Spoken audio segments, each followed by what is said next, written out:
ಏನಾಗಲ್ಲ ತಂಗಿ, ಪಾಪ ಚೆನ್ನಾಗ್ತದೆ. ಸರ್ವ ಆರೋಗ್ಯ ಸಿದ್ಧಿರು.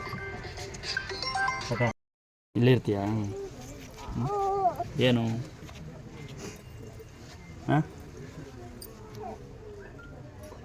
ಬಿಡಿ, ಕತ್ತಣೆ ಬೀಳ್ತಾ ಇದೆ, ಸ್ಟ್ರೈಟ್ ಇದೆ ನೋಡ್ಕೊಳ್ಳಿ. ನೋಡಿ ಇಲ್ಲಿ ಪಾಪ ಹೆಸರೇನು ಕತ್ತು ಬೀಳ್ತಾ ನೋಡಿ, ಬೀಳ್ತಿತ್ತು ಪಾಪ ಕತ್ತು. ನಿಂದು ತುಂಬ ಆಗ್ಬಿಟ್ಟಿತ್ತು, ನೀವು ಬೇಗ ಬರಬೇಕಿತ್ತು. ನಿಮ್ಮ ಪಾಪ ಹುಷಾರಾಗತ್ತೆ ನೋಡಿ. ಪಾಪ ಕತ್ತು ನಿಂತ್ಕಂತು ನೋಡಿ, ನಾನು ಹಿಡ್ಕೊಂತ ನೋಡಿ. ಹಾಂ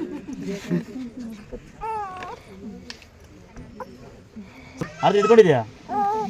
ಏನು ಮಗನೇ?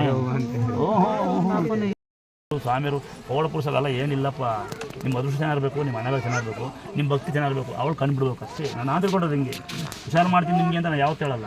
ಯಾರು ಯಾವ ಬಿಡೋಲ್ಲ ಹಾಕಲ್ಲ. ಯಾಕತ್ತಾ ನೀವು ಸುಮ್ಮನೆ ಆಸೆ ಹುಡ್ಸಿ ನೀವು ಮೋಸ ಮಾಡೋಂಥ ಬುದ್ಧಿ ನನಗೆ ದಾರಕ್ಕೆ ಬೇಡ. ನಾವು ನಮ್ಮ ಕೈಲಾದ ಒಂಚೂರು ಏನಂತೀವಿ, ನಮ್ಮ ಪ್ರತಿ ಹೇಳ್ತೀವಿ.